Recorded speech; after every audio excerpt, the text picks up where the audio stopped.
네, 중동 사태 이번엔 전문가 두 분과 짚어보겠습니다. 박원곤 이화여대 북한학과 교수 그리고 문성무 국가전략연구원 통일전략센터장 두 분을 모셨습니다. 어서 오세요. 네, 안녕하세요. 네. 안녕하십니까? 네, 미국의 공격에 이란도 강대강 대응을 이어가고 있습니다. 이 얘기부터 해보겠습니다. 영상 보시죠.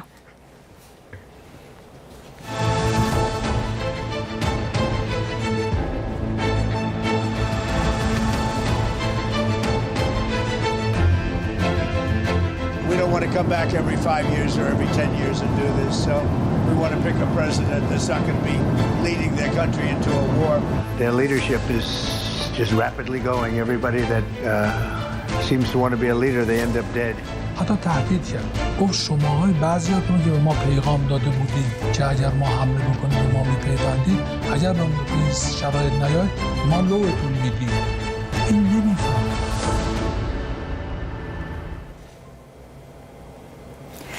네, 후계자로 모즈타바가 선출됐습니다. 그러니까 이란 입장에서 강대강이다. 우리는 타협 안 하겠다. 이런 카드입니까? 그렇습니다. 가장 대표적인 강경주의자로 알려져 있고 심지어는 미국의 제재 대상에도 있고요. 그리고 이슬람 혁명 수비대와 더불어서 정보기관에도 깊숙이 연계가 되는 인물이다 합니다. 그래서 일부에서는 이란 결국 혁명 수비대가 민 거 아니냐 결국 그런 얘기도 나오고 있고요. 근데 여러 가지 문제가 많이 있습니다. 일단 세습의 문제도 있고 과연 전반적인 지지를 받을 수 있느냐, 특히 그 이란 내 국민들의 지지를 받을 수 있느냐 하는 여러 가지 문제가 있는데요. 근데 어쨌든 이번 모스타바의 지명을 통해서 이란은 강경 노선을 유지하겠다라는 것을 밝힌 것은 분명해 보입니다. 이렇게 되면서 아버지의 이름으로 하메네이 시즌2가 시작되는 거 아니겠습니까? 네. 아버지보다 강경할까요? 아버지보다는 온건합니까? 아버지의 노선을 그대로 승계했다. 그동안 이 모스타바가 공식적인 직함을 가지고 있지는 않았다고 그래요. 예. 다만 이제 실제 다시 말하면 문고리 권력으로서 아버지 뒤에서 혁명 수비대를 장악하고, 혁명 수비대라는 건 결국 지금 이 하메네이 신정 체제를 유지하는 강력한 무력이란 말이죠. 그걸 이제 이 모스타바가 이 아들이 이제 그걸 쭉 해왔었고요. 예. 저는 지금 트럼프 이번에 모스타바가 된 것이 방금 라이자니 그 NSC 사무총장도 트럼프 대통령이 좀 감이 떨어지는 것 같다. 트럼프 대통령은 모스타바는 안 된다 그랬거든요. 예. 경량급이라고 그랬고 예.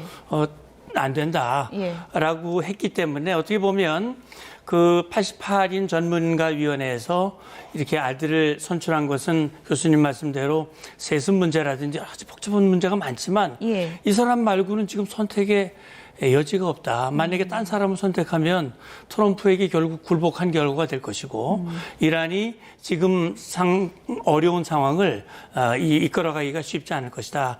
라는 차원에서 이제 모스타바를 세우긴 했습니다만 이건 이제 뭐냐면 본인이 강한 의지를 가지고 아버지의 길을 따른다고 하더라도 예. 미국에 저항을 해서 정말 글자 그대로 그동안 반미, 반서방, 반이스라엘 이런 강력한 정책을 추진하려면 힘이 뒷받침이 돼야 되는데 지금 미국은 4 내지 6주를 얘기했지 않습니까? 힘을 완전히 빼기 위한 그게 과연 어떻게 되느냐가 중요한 변수일 것 같습니다. 예, 트럼프 미국 대통령이 말씀하신 것처럼 하메네이 아들은 안 된다.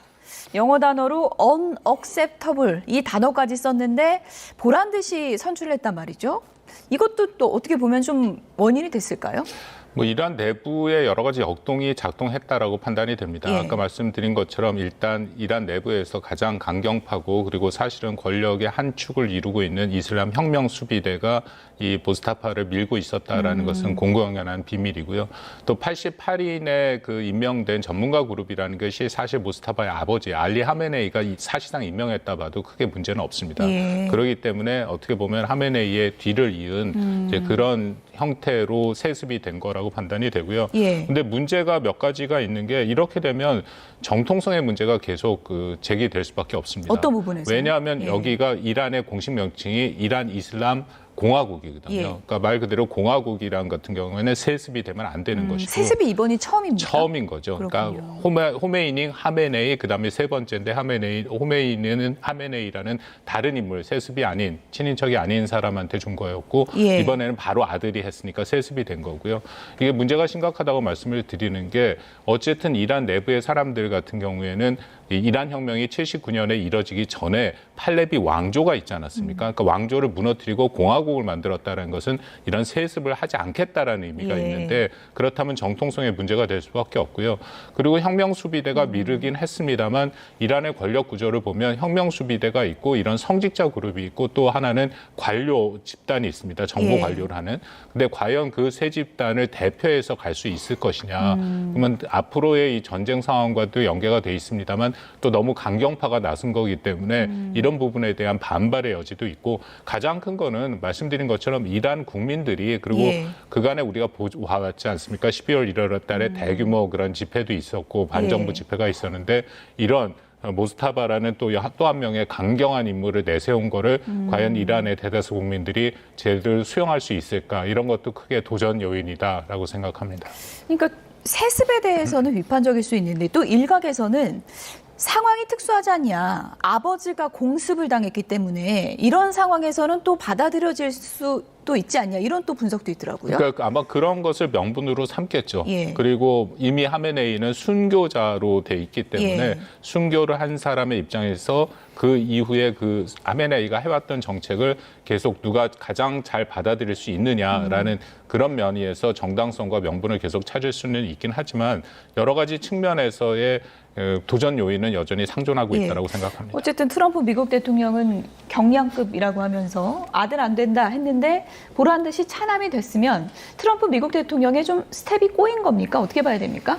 뭐 그걸 예측 못하고 그런 말을 하진 않았을 거예요. 예. 아마 이란의 움직임이라든지 이런 것들 정확한 정보들을 미국 자체의 모든 정보기관을 통해서 또 누구보다도 정보력이 강한 이스라엘의 모사드라든지 이런 정보기관을 통해서 또 실제 보면 이번에 전반적인 작전을 보면 예. 사실 모사드라든지 이런 인원들이 휴민트들이 이란 내에 많이 들어가 있어가지고 이란의 움직임을 다 보고 있었을 거예요.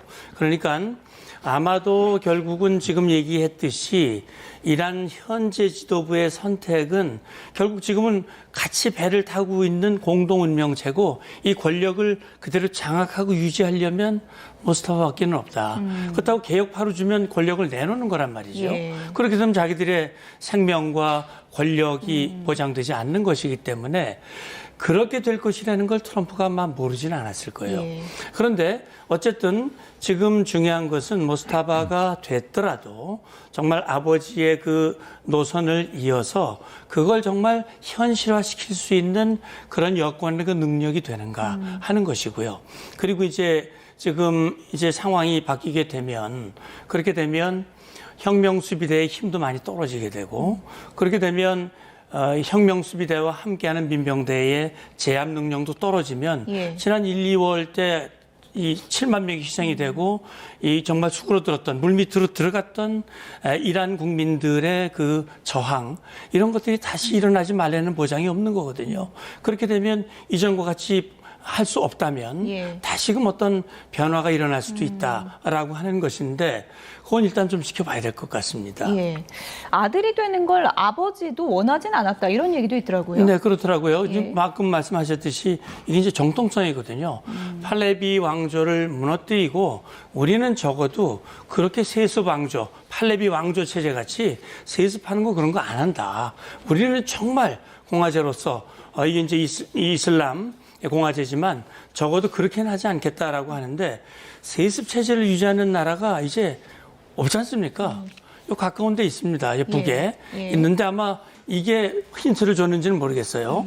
어쨌든 지금 보면 이란의 그 체제가 상당히 이원화된 체제를 갖고 있지 않습니까? 북한하고 비슷해요. 예. 그러니까 지금 이미 순교된 하메네이는 자기가 죽을 수 있다 나이도 많고 또 위험하기 때문에 아마도 아들이 아닌 후계자로서 한 서너 명 정도를 일단 그 점지를 했다고 그래요. 일부 외신 보도에 따르면 이미 이번에 하메네이와 함께 사망한 비서실장이라든지 예. 그 몇몇 사람이 있는데 결국 이 사람들은 이번에 그 회의에서 추대가 안 된 거거든요. 그러니까 결국은 이거는 그 내부의 지금 상황과 권력 구조 이것이 나온 결과가 아닐까 생각합니다. 네. 그 잠깐 예. 덧붙여서 말씀드리면 작년 6월 달에 12일 전쟁 이후에 이게 뉴욕 타임즈에서 한 보도인데요. 그러니까 하메네이가 자신의 신변의 위협을 계속 느낄 수밖에 없기 때문에 한 3명 정도의 후계자를 선출이라기보다 후계자를 생각했다라고 예. 얘기를 하는데 그 3명은 방금 센터장님 말씀하신 비서실장 헤자지라는 사람이고 이 사람은 이번에 이스라엘 공습으로 사망했다라고 이스라엘에서 그렇군요. 발표를 했고요. 또 한 명은 대법원장인 헤제지라는 사람이고 마지막 사람이 굉장히 우리에게 흥미를 주는 사람인데 누구냐면 최초의 79년에 혁명을 일어났을 때 그 호메이니의 손자 핫산 호메이니라는 인물입니다. 근데 아마 중동 전문가분들은 이 핫산 호메이니를 좀 많이 얘기를 하던데 왜냐하면 이게 일종의 개혁파, 온건 개혁파거든요. 그러니까 자기 할아버지와는 다르게 그런 개혁파로 분류되는 사람이고 예를 들어서 2021년에 개혁파 후보가 대규모 그 등록이 탈락된 적이 있었는데 거기에 분명한 목소리를 내고 있다. 그렇다고 무슨 기존의 하메네이 체제를 반대하는 쪽에 서 있는 사람은 아니지만 예. 하메네이의 체제를 계속 유지를 하지만 그 안에서 그런 개혁적인 목소리를 내고 있었다. 그렇기 때문에 좀 조심스럽습니다만 아까 트럼프 대통령이 당연히 모스타바에 대해서는 부정적인 얘기를 하지만 혹은 속마음으로 핫산 호메이니 정도를 생각한 것은 아닌가. 1, 2, 3번 중에 3번을 3번 정도의 가능성은 좀 있지 않았는데 근데 예. 결과로는 그렇게 되지는 않았는데요. 예. 만약 그렇게 됐다면 트럼프 대통령이 얘기한 좀 더 개혁적인 온건한 세력이 지도부를 형성했을 수도 있겠죠. 어쨌든 뭐 트럼프 미국 대통령이 기대했던 정답은 지금 나오지 않은 그런 상황인 거고 모주타바가 앞으로 어떤 노선을 정할 것인가 많은 이제 언론들이 이제 분석을 하고 있는데 아버지도 공습으로 사망하고 아버지뿐만 아니라 지금 언론 보도에 따르면 아내와 뭐 자녀까지 모두 숨졌다 지금 이렇게 전해지고 있잖아요. 일종의 보복의 서사가 그려진 거다 이런 분석도 있더라고요. 뭐 당연히 강경파고 더군다나 이슬람 혁명 수비대의 전폭적인 지지를 받고 있다라는 그런 측면을 우리가 좀 주목해 볼 필요가 있는데요. 어쨌든 이슬람 혁명 수비대가 계속해서 전쟁을 수행할 만한 의지를 이번에 표명한 것도 매우 중요하다. 모스타바가 되고 나서 바로 얘기한 것이 우리는 그에게 충성할 것이다라고 얘기를 했다고 알려지고 있거든요. 그렇다면은 역시 그 혁명 수비대의 힘을 얻어서 방금 말씀하신 계속해서의 일종의 그들은 이란이 성전이라고 얘기를 하니까 두 번째의 제대로 된 그런 성스러운 전쟁을 계속해서 추구해 나갈 가능성이 있다라고 합니다. 아마 이 부분이 그 트럼프 대통령 아까 우리 문성모 센터장님도 얘기하신 것처럼 셈법이 좀 복잡하겠죠. 예. 왜냐하면은 그래도 좀 더 온건하고 개혁파 쪽이 섰으면 괜찮은데 말씀하신 것처럼 이렇게 되면은 아주 적극적으로 다시 미국의 항전의 의지를 불살릴 수 있기 때문에 그렇게 될 경우에 이런 새로운 국면으로 넘어가거나 혹은 정전을 모색해야 되는 트럼프 대통령 입장에서는 좀 더 복잡한 그런 계산이 그려질 수밖에 없는 상황에 도래했다라고 판단이 됩니다. 네, 이렇게 되면서 뭐 중동 상황도 더 악화되고 전쟁이 언제까지 갈지 모르겠다 이런 우려가 커지고 있는데 지금 진짜 모르겠는 건 트럼프 미국 대통령의 속내다 이런 얘기도 나오고 있습니다. 영상 보시죠. 이라크에 거점을 둔 이란 쿠르드 민병대 수천 명이 국경을 넘어 이란 북쪽으로 진격했다는 보도가 나왔습니다.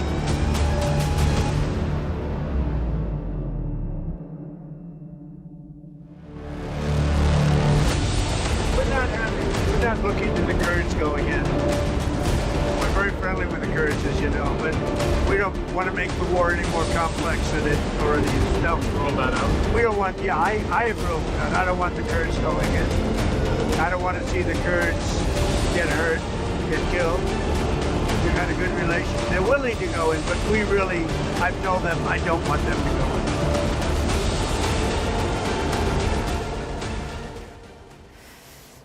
네, 며칠 만에 이렇게 입장이 180도 바뀌어버렸습니다. 네. 쿠르드 쪽 보고 어떻게 하라는 겁니까, 지금? 그러니까 뭐 트럼프 대통령의 속내는 제가 들어가 보지 않아서 예. 알 수는 없겠습니다만 예.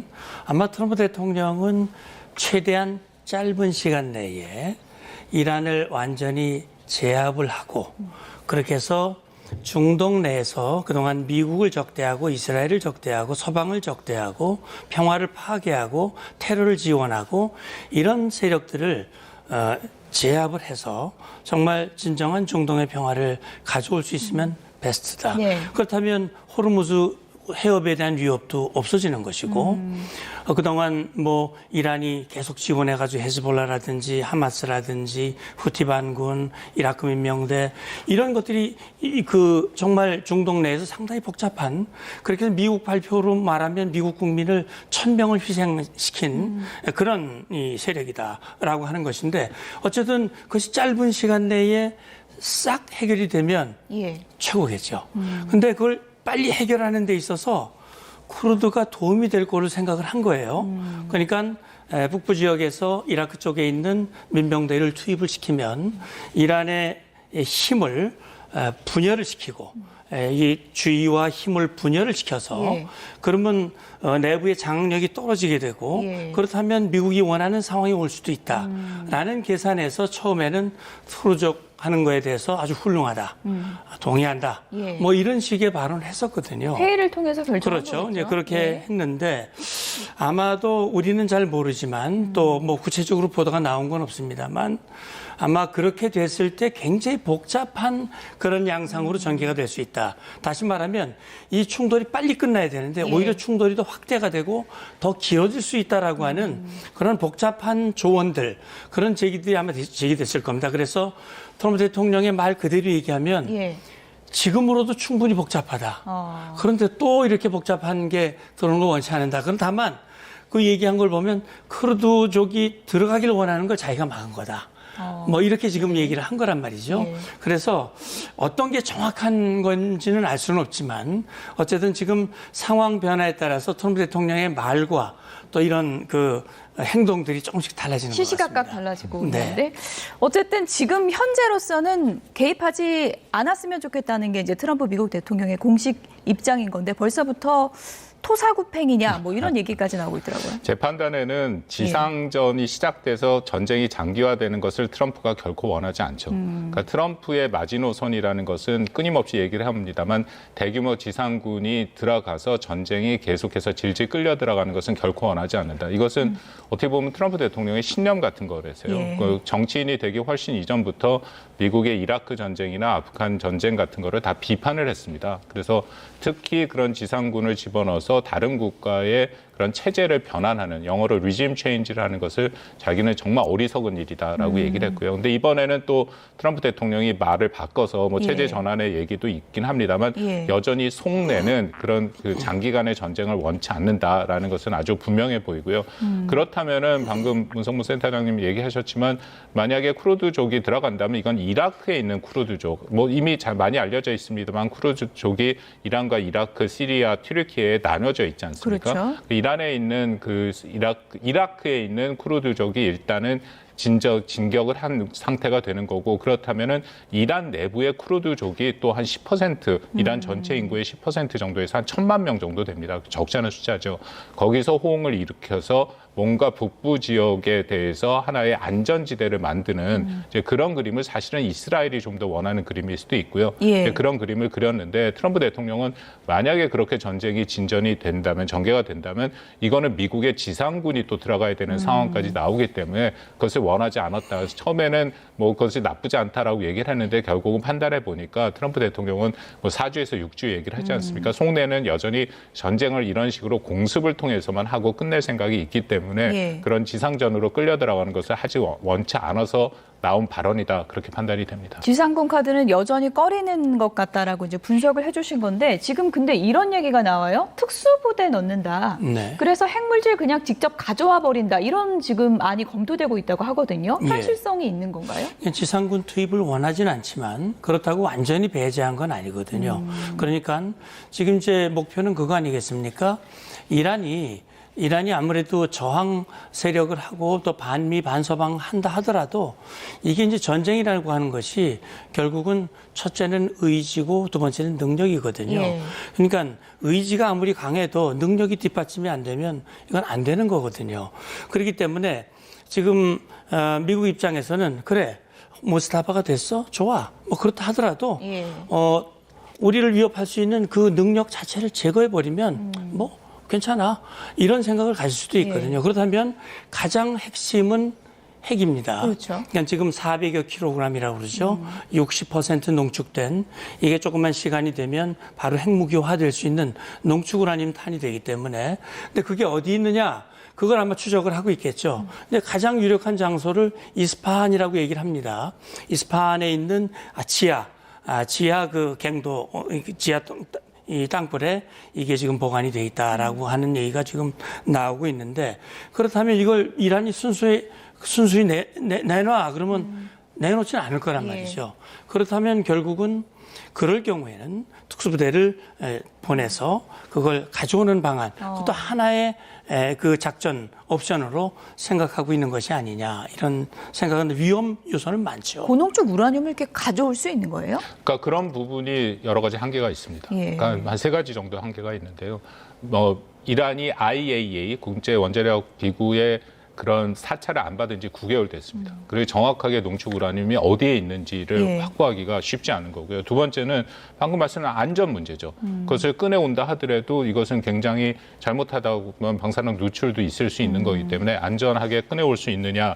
또 이게 폭격으로 손상된 시설인데 그 안이 지금 어떤 상황인지도 확인이 안 되는 거고. 그럼 가져오면 뭐 어떻게 미국이 가져가는 거예요? 그러니까 미국에서 그 특수부대를 보내서 한다라는 그런 시나리오가 미국에서 드는 거고요. 근데 세 번째는 군사 작전 환경이죠. 왜냐하면 이거는 철저하게 가장 우선적으로 이란이 지키고 있는 지역인데 거기에 미군이 아무리 특수부대를 보낸다 하더라도 그것을 무사히 갖고 올 수 있느냐. 그래서 이 시나리오는 미국 내에서 이론적으로는 가능할지 모르지만 실질적으로는 아주 극도로 위험하고 복잡한 작전이다. 그런 평가가 나오고 있습니다. 네, 이렇게 전쟁이 장기화될 수 있다는 우려가 커지는 가운데 백악관에서 할리우드 영화를 짜깁기한 전쟁 홍보 영상을 올려서 또 논란이 되고 있습니다. 어떤 영상인지 좀 보면서 얘기를 좀 해보겠습니다. 보여주시죠.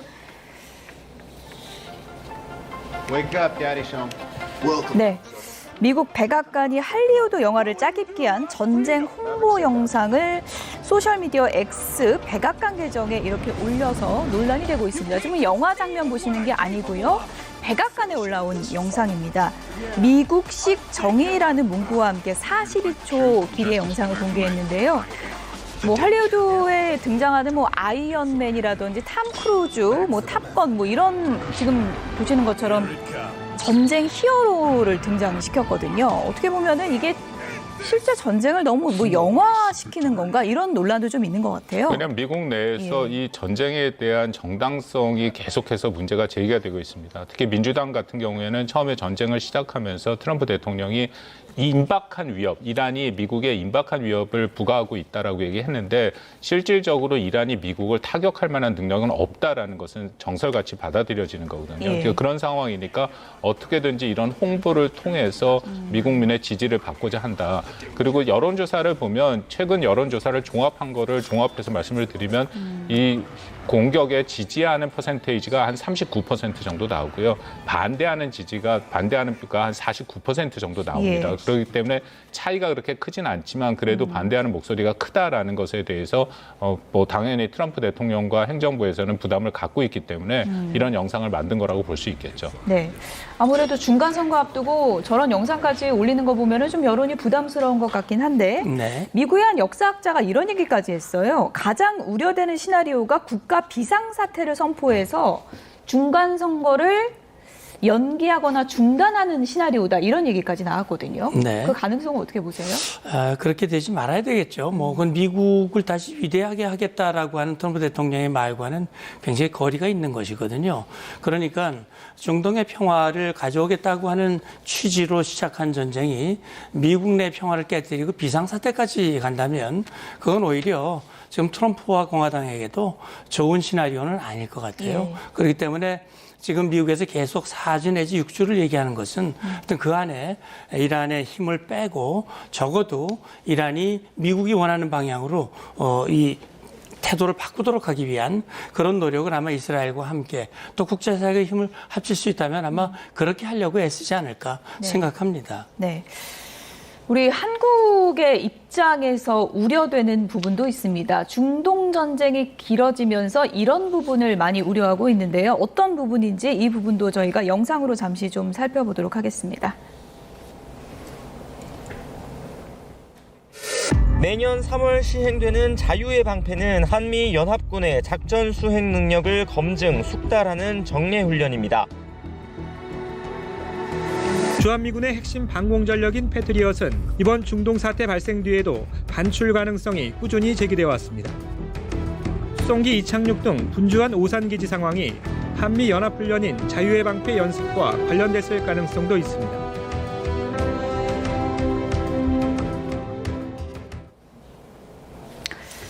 네, 바로 이 부분입니다. 한미연합훈련이 이제 오늘부터 시작이 되는데 안보 공백 우려 계속 나오고 있지 않습니까? 이건 어떻게 보세요? 왜냐하면은 공백 이유가 나오는 것이 기존에 미국이 여기에 있던 주로 방공 자산들 얘기를 하죠. 그러니까 미사일 방어에 쓰는 패트리엇 같은 경우에도 작년 6월 12일 전쟁 때 우리가 8개 포대가 주한미군이 갖고 있는데 그중에 2개에서 3개 포대 정도가 중동에 차출됐다라고 얘기를 하고 있고요. 이번에도 우산 공군기지의 움직임을 보면 일부 차출된 거 아니냐. 뭐 당연히 한국과 미국에서 군사 당국에서는 이거를 공개적으로 얘기를 하지는 않고 있습니다. 근데 당장은 제 생각에 뭐 크게 문제는 없다라고 판단이 됩니다. 왜냐하면 우리가 갖고 있는 방공망은 한국이 독자적으로 운영하는 방공망도 있고 또 미국도 기존의 여유분과 더불어서 순환 배치하는 개념을 같이 운영하기 때문에 이 정도까지는 문제는 없는데 그다음부터가 우리가 주목해야 되는 게 전쟁이 길어지면 이제 이것은 우리에게도 도전이 될 수 있다. 왜냐하면은 전쟁이 4주를 넘어서 한 2, 3개월 정도 되게 되면 계속해서 미국도 요격 미사일이 부족하기 때문에 한국뿐만 아니라 전 세계에 있는 요격 미사일들, 전진 배치된 기지들의 요격 미사일을 계속 가져갈 가능성이 있고요.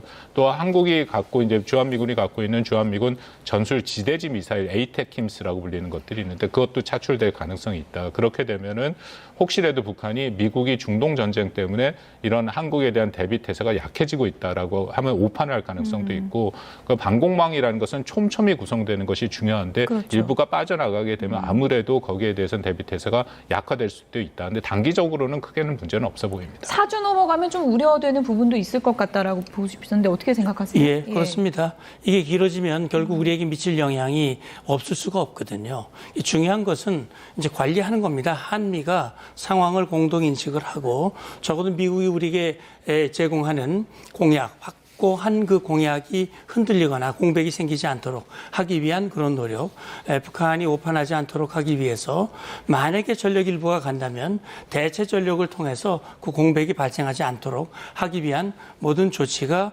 무엇보다 중요하다고 생각합니다. 네. 이런 상황이기 때문에 아무래도 이제 북한의 동향이 상당히 좀 관심을 끌 수밖에 없는 그런 상황인데요. 오늘 김정은 위원장 동향과 관련해서 들어온 영상이 하나 있는데 좀 보여주시면 좋을 것 같습니다. 김정은 위원장이 오늘 딸 주혜 양과 함께 오늘 국제 부녀절 연설을 처음 했다 그래요. 이곳에서 여성의 역할을 뭐 강조하는 그런 메시지를 냈다고 하는데 이 동향 자체를 어떻게 보십니까? 이란에 대한 전쟁이 시작된 이후에 북한의 김정은 위원장의 움직임은 매우 일상적인 현지 지도나 이런 원래 예정됐던 것들을 다 보여줍니다. 물론 군 시설에도 방문을 했고 현지 지도를 했고 이런 식으로 여성의 날 같은 행사에도 원래 계획된 것이 나오고 있고 이거는 저는 굉장히 의도적인 정치적 메시지가 있다고 판단이 의도적이다. 됩니다. 왜냐하면 이거는 아주 굉장히 심각한 전쟁이고 현재 진행되고 있는 미국의 전쟁을 보면 굉장히 전통적인 반미 국가를 타격을 하고 있는 거고 특히 반미 국가의 지도자들을 제거하는 작전들이 계속되고 있지 않습니까? 트럼프 대통령이 이란 다음에는 그다음에 쿠바라고 얘기를 하면 쿠바 다음에 마지막 남은 반미 국가는 북한입니다. 그러니까 북한의 입장에서는 부담이 될 수밖에 없는데 의도적으로 자신은 김정은의 일상을 보여줌으로써 나는 이란과 다르다. 그리고 그 미국이 군사적인 그런 선택을 하지 못한다라는 이제 그런 것을 의도적으로 애써 보여주는 모습을 연출하고 있다라고 판단이 됩니다. 딸 주혜랑 뭐 손깍지까지 오늘 꼈다고 하는데 우리는 뭐 아무렇지 않다. 우리 세습 체제 확고하다. 뭐 이런 걸 보여주는 걸까요? 그럼요. 이제 보여주는 건 그렇게 보여주지만 마음으로는 아마 타들어갈 겁니다. 상당히 그 위협을 느낄 거고요. 이제 국제 이 부녀절에 이렇게 여성의 역할을 강조하는 것은 또 주의 주회가 아직 뭐 후계자로 확정된 건 아닙니다만 주회에 대한 어떤 주민들의 어떤 반감보다는 호감을 더 갖게 만들기 위해서 여성들의 역할을 강조하고 김정은이 여성에 대해서 또 관심을 가지고 여성을 아낀다고 하는 것을 보여주는 그런 지도자의 모습을 부각시키기 위한 그런 일련의 행보와도 맞닿아 있다고 생각합니다. 네. 중동 사태, 북한 동향까지 알아봤습니다. 지금까지 박원곤 이화여대 북한학과 교수 그리고 문성묵 국가전략연구원 통일전략센터장 두 분이었습니다. 고맙습니다. 감사합니다.